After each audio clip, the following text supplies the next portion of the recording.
NASA's Artemis machine ARTEMIS అంటే NASA వాళ్ళ Artemis mission.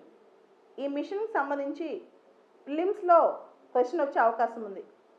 NASA కానీ ఇస్రో కానీ ఏమైనా అచీవ్ చేస్తే అది ఖచ్చితంగా మనకి ప్రశ్న ప్రిపేర్ అయ్యాల్సిన అవసరం ఉందన్నమాట.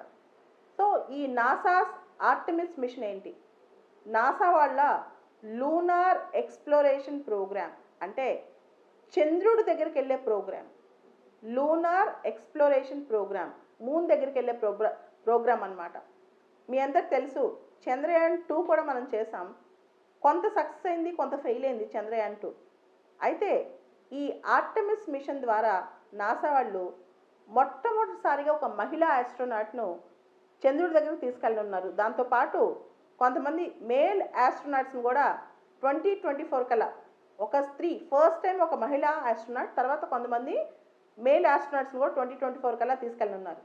అయితే మనందరికి తెలుసు చంద్రుడు సౌత్ పోల్ దగ్గర ఇంకా పెద్ద ప్రోబ్ జరగలేదు, ఇన్వెస్టిగేషన్స్ పెద్ద జరగలేదు.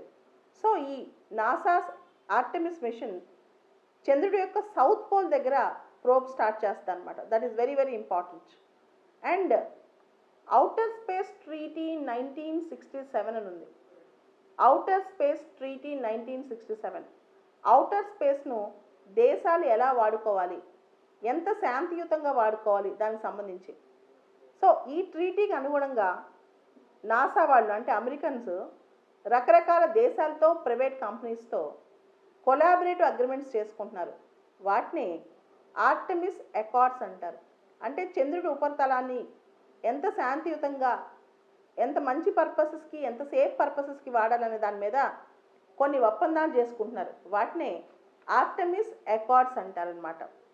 సో ఈ ఆర్టెమిస్ మిషన్, నాసా యొక్క ఆర్టెమిస్ మిషన్లో భాగంగా స్పేస్ లాంచ్ సిస్టమ్ అనే ఒక పవర్ఫుల్ రాకెట్ అనమాట.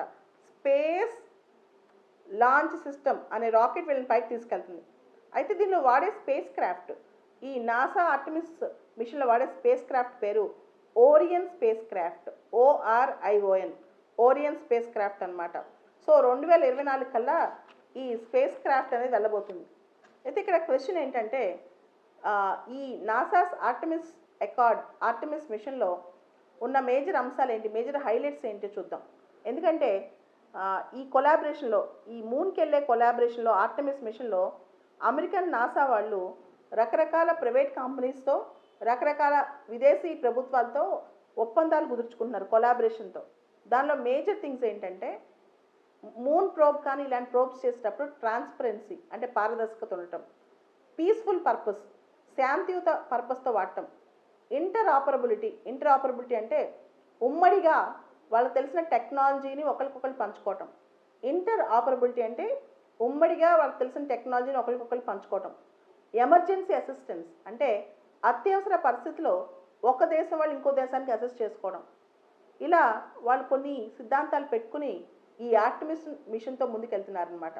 సో బేసికల్గా ఇక్కడ మీరు గుర్తుంచుకోవాల్సింది, ఆర్టెమిస్ దేనికి సంబంధించి ARTEMIS, దాంతోపాటు ఆర్టెమిస్ అకార్డ్స్ దేనికి సంబంధించి. ఇవన్నీ కూడా లూనార్ సిస్టమ్ గురించి, అంటే చంద్రుడి పైన వీళ్ళు నాసా వాళ్ళు చేసే ప్రయోగాలకు సంబంధించి అనమాట. దీన్నే ఆర్టెమిస్ మిషన్ అంటారు, ARTEMIS.